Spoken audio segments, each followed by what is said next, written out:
fine.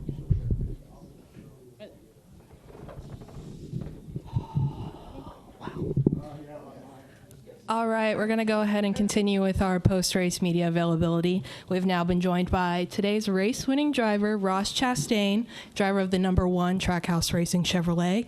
Ross, can you take us through your emotions on that final restart and then ultimately the last lap?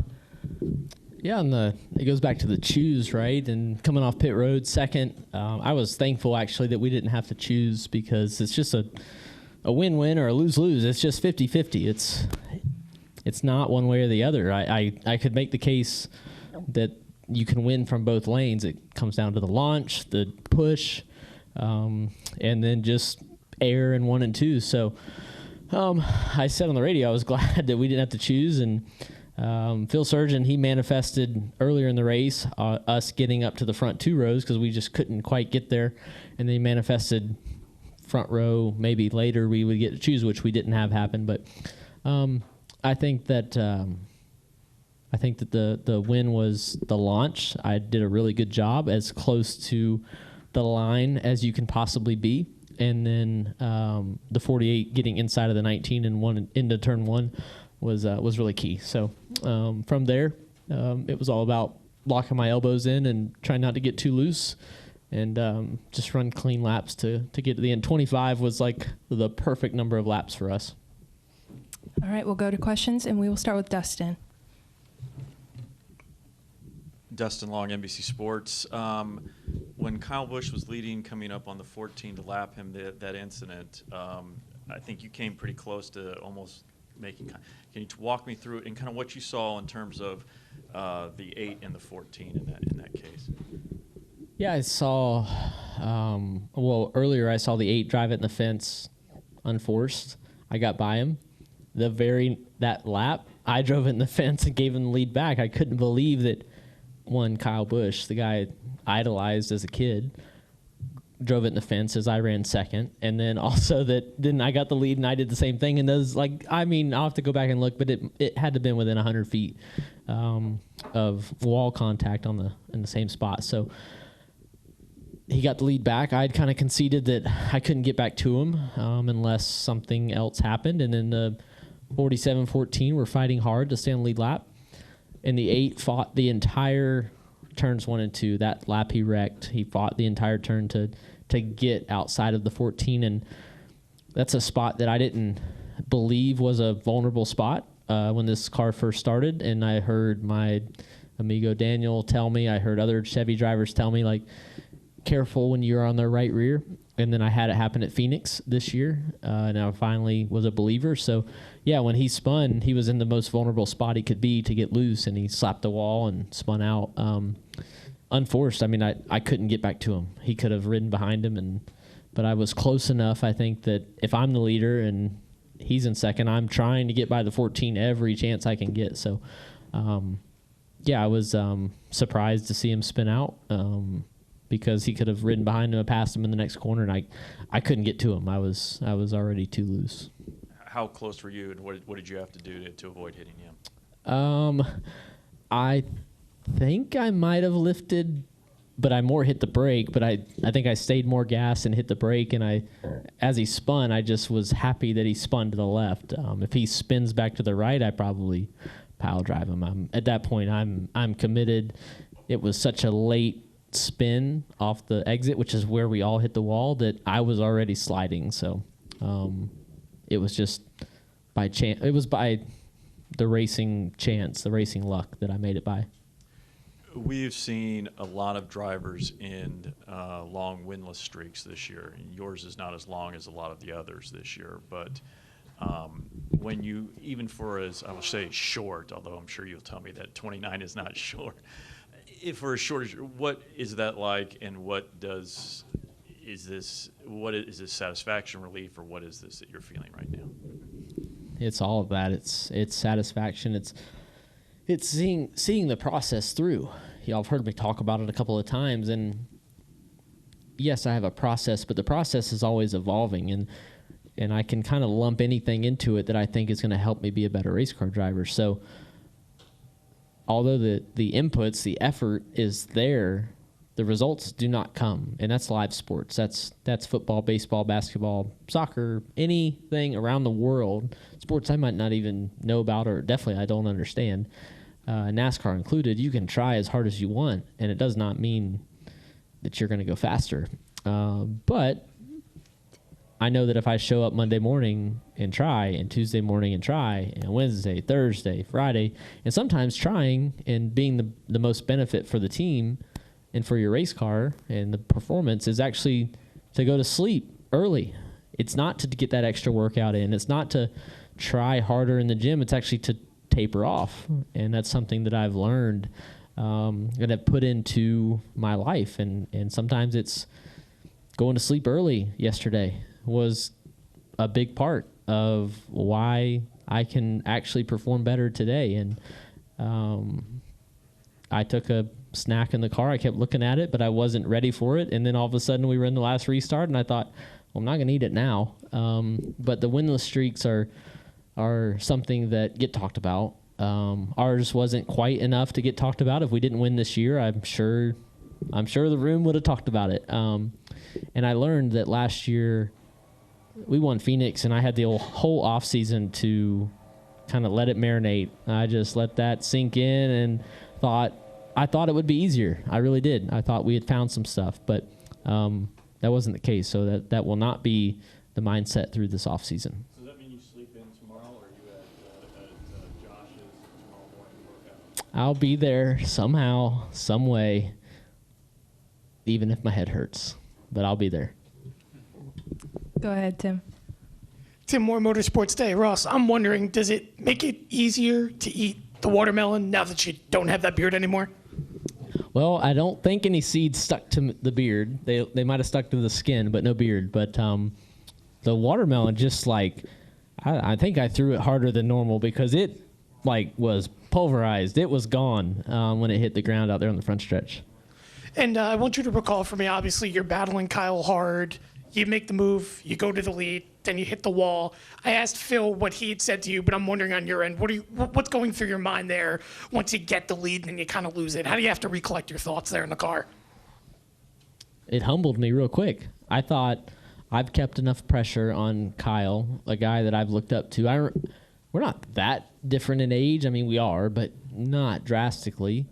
And I watched him when I was a kid in school, and he was racing in Cup. And so to get here now and race with him and know that I'm close enough to force him into an error, I clear him.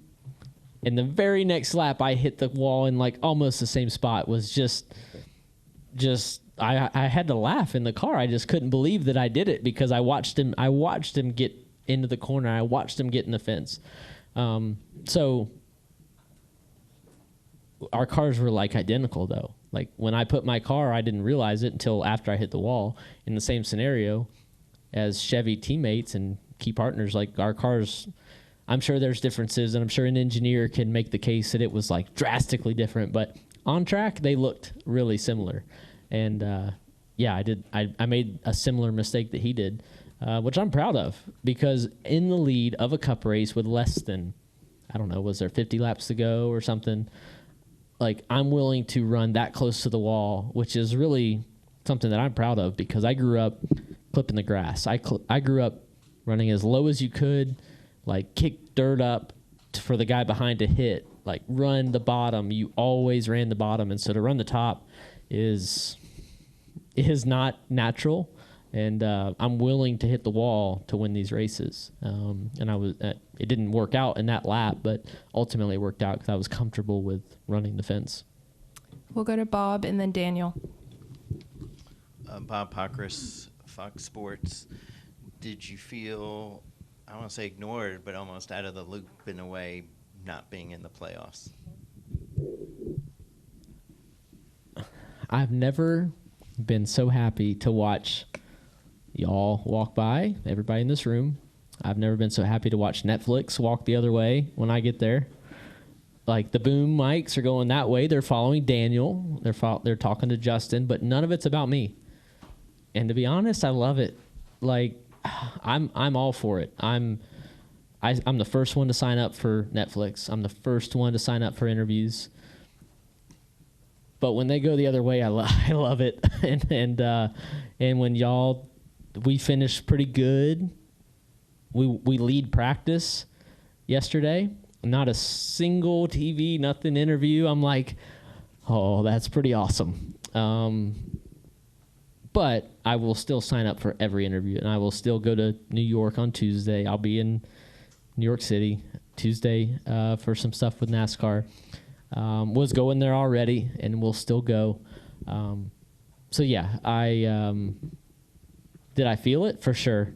But yep, see y'all. And it honestly is it's something that we'll talk through. It's something that we as in my group, Trackhouse, MMI, we do need to kind of grasp what is best. There's a balance to all this, and we want to let all of y'all in. We want to let y'all see us, feel what we're doing. We want to open the curtain, but I have seen that because we weren't having to do all the other stuff, that there was some benefits to it. I had more time to do the things that I thought were better for the race car. Now, could we still win with y'all talking to us after practice and Netflix following us?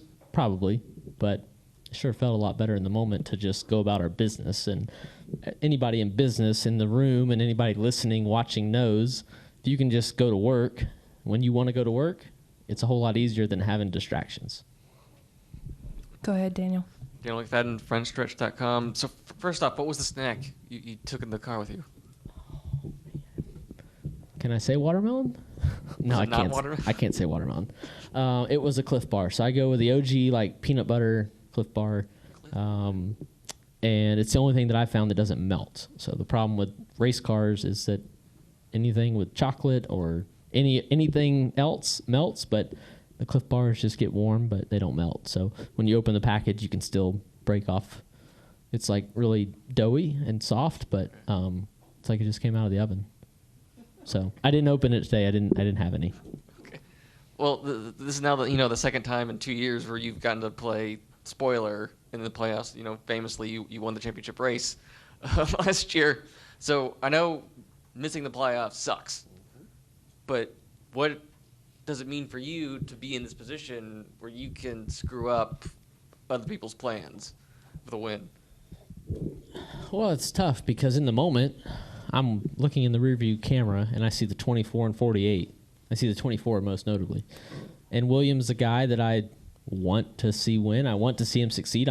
He's one of the few guys that I would say I'm buddies with and that we kind of are aligned in life. And although we come from different backgrounds, we kind of came to this central point, and we get along more than I get along with most people. So would I have loved to see the 24 drive into victory lane and lock himself into the round of 8? Sure.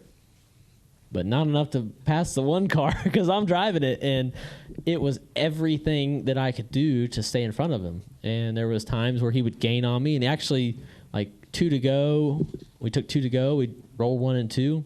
And we come off turn 2, and I'm like, he is closer than he's been this entire run. What just happened? I thought I was just managing the gap. And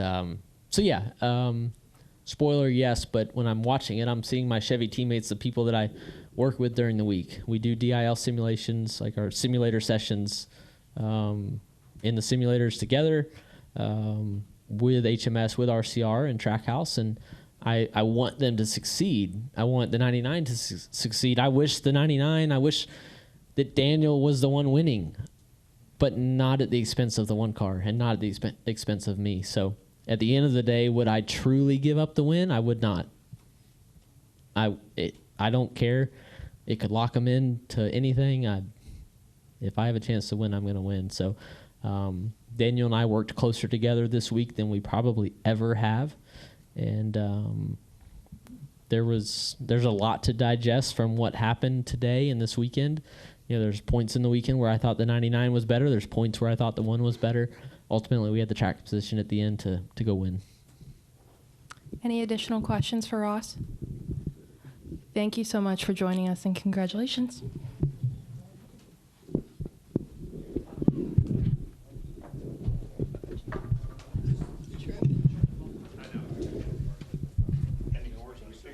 Exactly. She completely ignores us. Yeah.